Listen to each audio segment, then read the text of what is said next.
लावला या जीव तुम्ही या जीवा तुमचा आहे याला गव गवा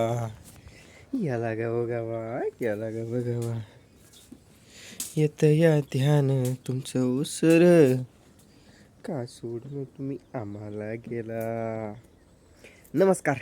नमस्कार मित्रांनो, मी ओमराज रंदे आपणा सर्वांचं पुन्हा एकदा ब्रँड न्यू व्हिडिओमध्ये स्वागत करीत आहे. मित्रांनो, आजचा टॉपिक 2-3 दिवसानंतर व्हिडिओ घेऊन येत आहे.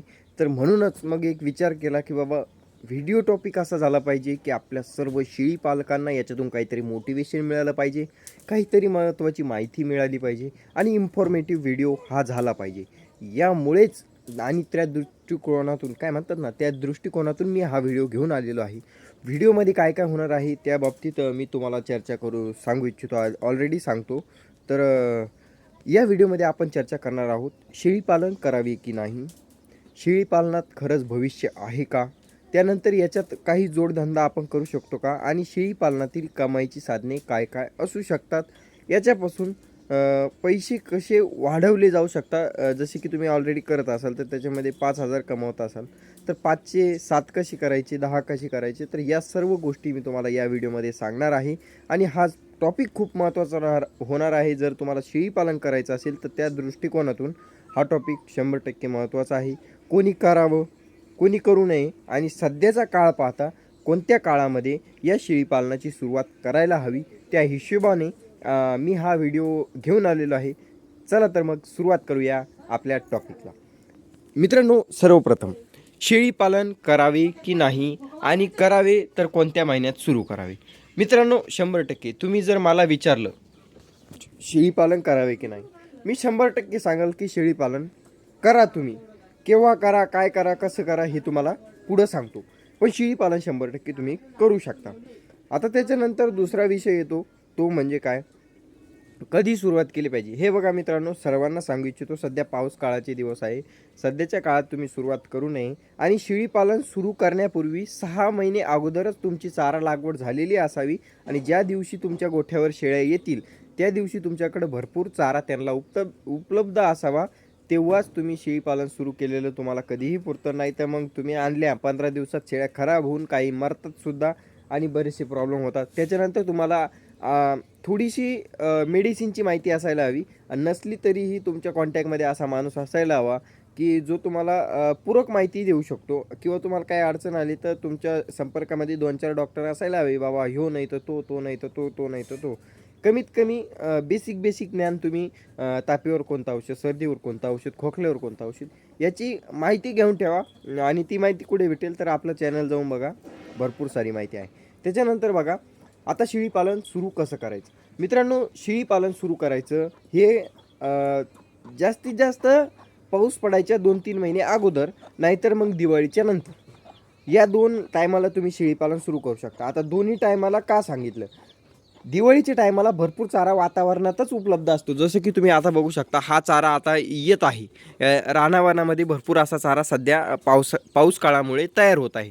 तर या चाऱ्यामुळं काय होतं, तुम्हाला आपल्या याच्यामध्ये कशामध्ये आपल्या दिवाळीच्या टायमाला भरपूर असा चारा उपलब्ध असतो. आणि जर घरी चारा उपलब्ध नसला तर त्यावेळेला धकतं.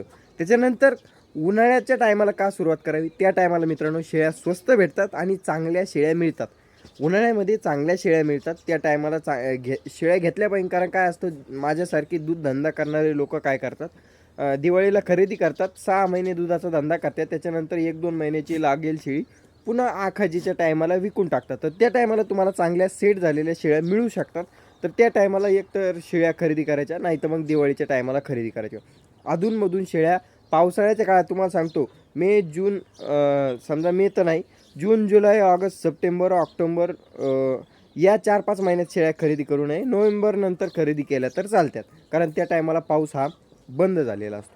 त्याच्यानंतर बघा, शेळीपालनामध्ये कमाईचं साधन कसं वाढू शकतो. तर शेळीपालनामध्ये ऑलरेडी तुम्ही शेळीपालन करताय कसं, याच्यावर तुमचं डिपेंड करतं की शेळीपालनात कमाईचं साधन कसं वाढू शकतं.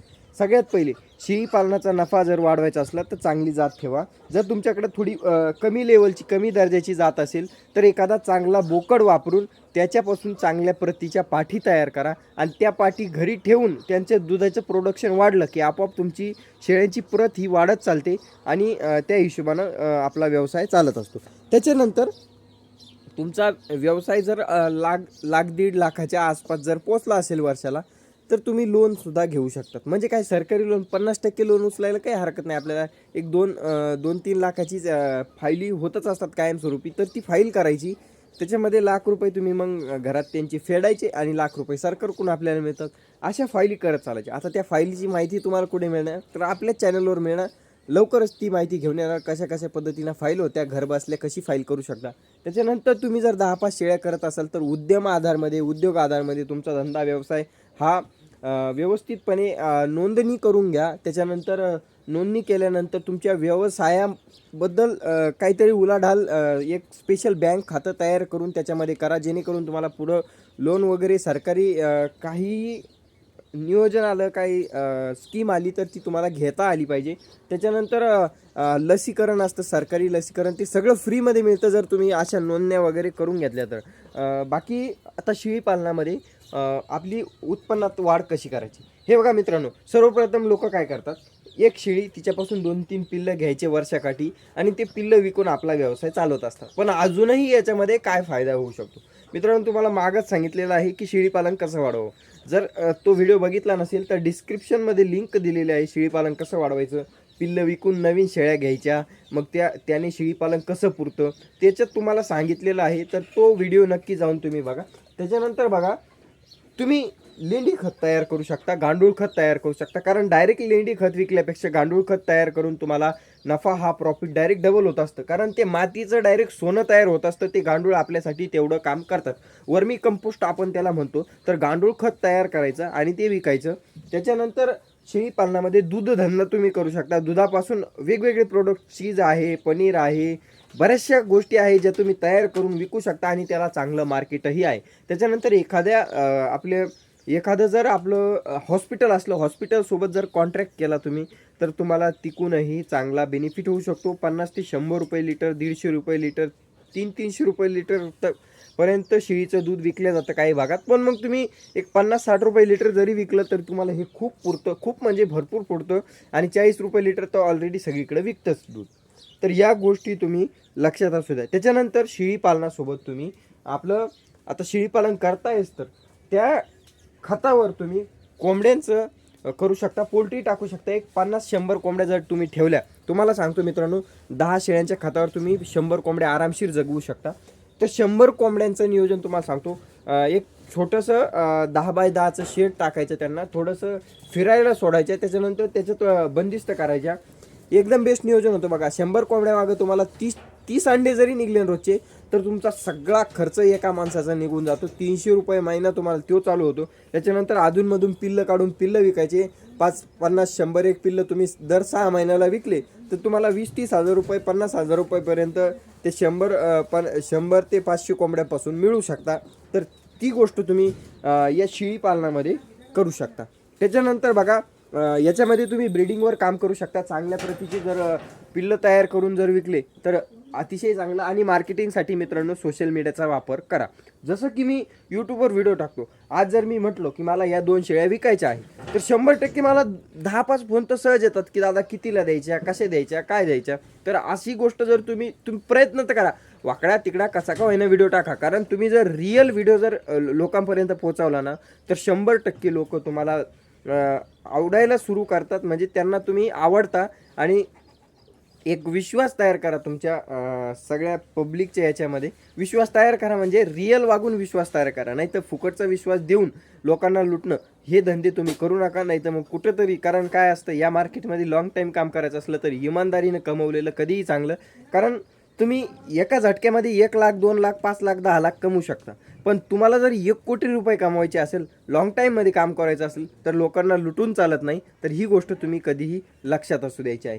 त्याच्यानंतर बघा, शेळी पालन हा धंदा 1 नंबर आहे मित्रांनो. तुम्हाला सांगतो अगदी थोड्याशा जागेमध्ये आपण आरामशीर शेळीपालनचा धंदा करू शकतो. त्याच्यानंतर मित्रांनो, चालू करतेवेळी तुम्ही कमीत कमी 10+1 मध्ये करा, जेणेकरून तुम्हाला परवडेल. 10+1 मध्ये का, तर कमीत कमी एक माणूस जर तुम्ही गुतायला सुरुवात केली त्याच्यामध्ये, तर त्याला कमीत कमी वर्षाकाठी 1,00,000-1,50,000 जर उत्पन्न नाही मिळालं, तर एक माणूस तुमचा असाही 9-10 हजाराची नोकरी करून 1-1.5 लाख रुपये कमवतो. तर त्या हिशोबाने तुम्ही बघायचं की 10+1 कमीत कमी करायचं, जेणेकरून तुमचं सगळं काही नियोजन व्यवस्थित होईल.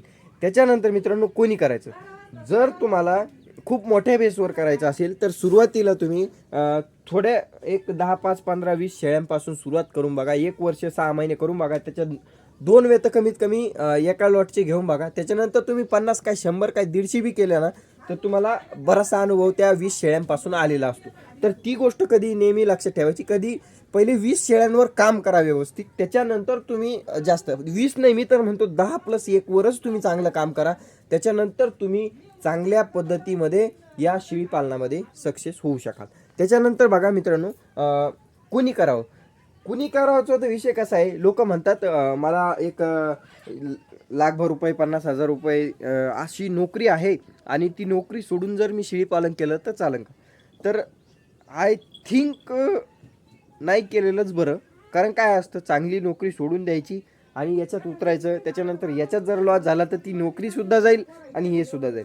तर सगळ्यात बेस्ट उपाय काय राहतो माहिती आहे का? आणि तुम्हाला पहिले मागच्या व्हिडिओमध्ये सांगितलं होतं मी की शेळी पालन करण्याची योग्य पद्धत काय असते, तो व्हिडिओ तुम्ही जाऊन बघू शकता.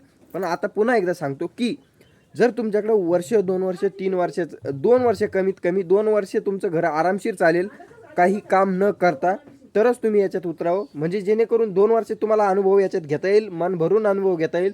नाही तर मग तुम्ही हे करशाल, याच्यामधून काही उत्पन्न नाही आला आणि तुमची जी नोकरी सोडली तुम्ही, ती नोकरी सोडल्यानंतर तिकडून येणारा पैसा बी तुमच्याकडे नसणार. तर म्हणजे काय कमवून खाणे असं जर परिस्थिती तुमची असली तर तुम्ही थोडंसं याच्यात दम मारूनच घेतलेला कधीही बरा असतो. त्याच्यानंतर शक्यतो सुरुवातीला लोन काढून करण्यापेक्षा थोडेफार पैसे जमा करून तुम्ही 2-5 शेळ्यापासून सुरुवात केलेली कधीही पुरते.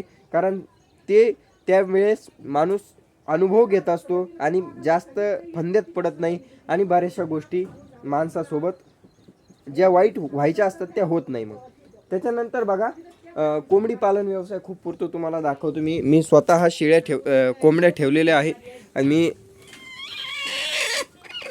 हे बघा, आता ही कोंबडी आय थिंक खुड झालेली असेल. तर हे असे गावरान अंडे तुम्हाला स्वतःची हेल्थ सुधारवण्यासाठी बी भेटतात आणि तुमच्या सगळं नियोजन व्यवस्थित होतं. कमीत कमी हे बघा मित्रांनो, सध्याच्या काळामध्ये नॉनव्हेज खाणाऱ्यांचं प्रमाण खूप जास्त झालेलं आहे. आता करूया बात शेळी पालनातल्या भविष्यावर. मित्रांनो, एक आर्टिकल मी वाचला होता, त्याच्यामध्ये असं सांगितलं गेलं की जवळपास 72% लोक इंडियामध्ये, 72% पेक्षा जास्त म्हणजे 75% प्लस लोक हे नॉनव्हेज खातात. तर नॉनव्हेज जर एवढे लोक खात असेल तर 100% याच्यामध्ये मार्केट तर आहे. 100% मित्रांनो, फक्त तुम्हाला मार्केटिंग जमली पाहिजे. 5,000चं पिल्लू 3 आणि 3.5 हजारात न विकता 5,000चं पिल्लू तुम्हाला 5,000 किंवा त्याच्यापेक्षा जास्त दरात कसं विकता येईल हे तुम्हाला कळालं पाहिजे. आणि याच्यासाठी अनुभवच लागतो मित्रांनो. तुम्हाला कळलं पाहिजे की आपलं बकरू 20 किलोचं आहे तर त्याचे 7-8 हजार रुपये आले पाहिजे, कमीत कमी 7 हजार रुपये आले पाहिजे, 7.5 हजार रुपये आले पाहिजे, तेव्हा तुम्हाला ते पुरतं. तुम्ही जर 25-25, 30-30 किलोचे पिल्लं जर तुम्ही 3.5-4 हजारात विकत असेल तर तुम्ही तोट्यात जाताय. आणि ते शिकून घ्या जेणेकरून तुमचा धंदा चांगला चालायला लागेल. त्याच्यानंतर मित्रांनो, भविष्य तर खूप आहे. बघा मित्रांनो, तुम्ही इम्पोर्ट एक्सपोर्ट करू शकता, बाहेरच्या देशातही माल पोहोचवू शकता, तेवढा माल तुमच्याकडे पाहिजे, किंवा मग डायरेक्ट व्यापारही करू शकता. तर सगळं काही करू शकता, कारण पैसा कमवायला कधी लाजायचं नाही. कारण ते शाहरुख खानचा डायलॉग आहे बघा, अम्मी जान कहती है कोई धंदा छोटा नहीं होता, धंदे से बडा कोई धर्म नहीं होता. तर ही गोष्ट नेहमी लक्षात ठेवा. भविष्यही आहे. आणि मित्रांनो, आणखी एक गोष्ट, फक्त मेहनत करायची तयारी लागते बघा, आणि स्वतः काम करावं लागतं. गड्याच्या भरोश्यावर हा व्यवसाय होत नाही, ही गोष्टही तुमच्या लक्षात असली पाहिजे. जर तुम्ही असा विचार करत असाल की एखादा माणूस 7-8 हजाराचा ठेवून मी शेळीपालन करतो, तर काय होतं तुम्हाला ते सांगतो मित्रांनो. या शेळीपालन धंद्यामध्ये तुम्ही एखाद्यावर विश्वास ठेवू शकता, पण जसं तुमच्या मनामध्ये ती उर्मी आहे की बाबा मला शेळी पालन करायचे, मी याच्यातून पैसे कमवणार, तसं त्या कामगाराच्या डोक्यात नसतं मित्रांनो. त्याला फक्त काय दिवसभर काम करायचं त्यांना. मग तो काय, बकऱ्यांना सर्दी होते, खोकला होता, बकऱ्या मरता, मेडिसिनचा खर्च भरपूर येतो, तर त्या गोष्टी मग तिथं कुठंतरी खूप मोठा लॉस होतो. आणि मग माणूस म्हणतो त्याला आपल्या गड्यानं धोका दिला, आता त्याला मध्येच काही काम निघलं तर तो त्याच्या कामाला जाणारच आहे, तर तुमचा घरचा एक माणूस तिथे लागतो. त्याच्यानंतर सगळ्यात महत्त्वाचा मुद्दा, शेळी पालन करायचं आहे, तुम्ही एखाद्या कॉन्ट्रॅक्टरला व्यापाऱ्याला पैसे देऊन ठेवले, तर असं अजिबात करू नका. जर तुमच्या डोक्यात असेल की राजस्थानवरून मला माल बोलवायचा आहे, त्यानं तुम्हाला व्हॉट्सअपवर फोटो पाठवला, काय पाठवलं, तर तुम्ही अगोदर पैसे कोणालाच मारू नये. मित्रांनो, मी जरी असलो ना, मला सुद्धा तुम्ही 2,000 रुपये सुद्धा अगोदर मारू नका. जर मी तुम्हाला काही भरोसा देत असेल का बाबा हे पिल्लू आहे, मी तुमच्याकडे पाठवतो, मग तुम्ही मला कॅश ऑन डिलिव्हरी करा, पण पहिले 2,000 रुपये पाठवावं लागतील, तर असं काहीच करू नका मित्रांनो.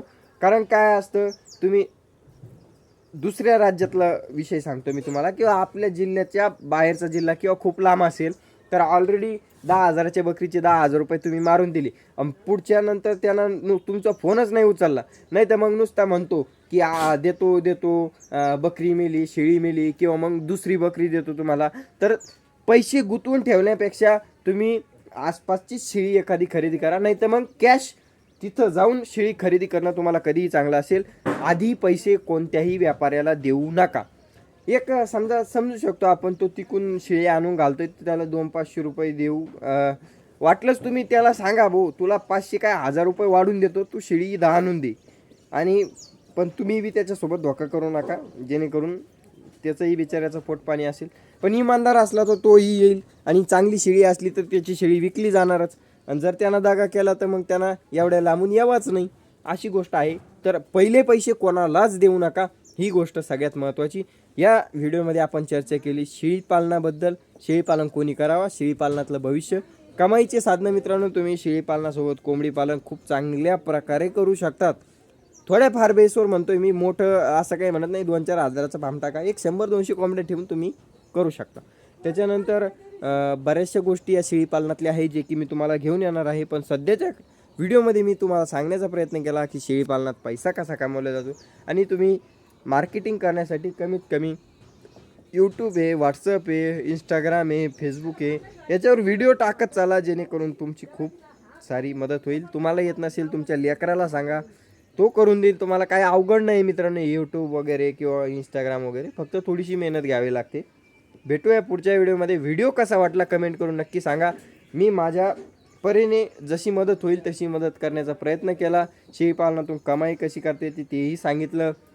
अजून व्हिडिओ मी तुमच्यासाठी घेऊन येणार मित्रांनो. फक्त या चॅनलला सबस्क्राईब करून ठेवायचं आहे, सदस्य व्हायचं आहे, आणि असंच प्रेम देत राहायचं आहे. बाकी bye bye, love you all. जय हिंद, जय भारत.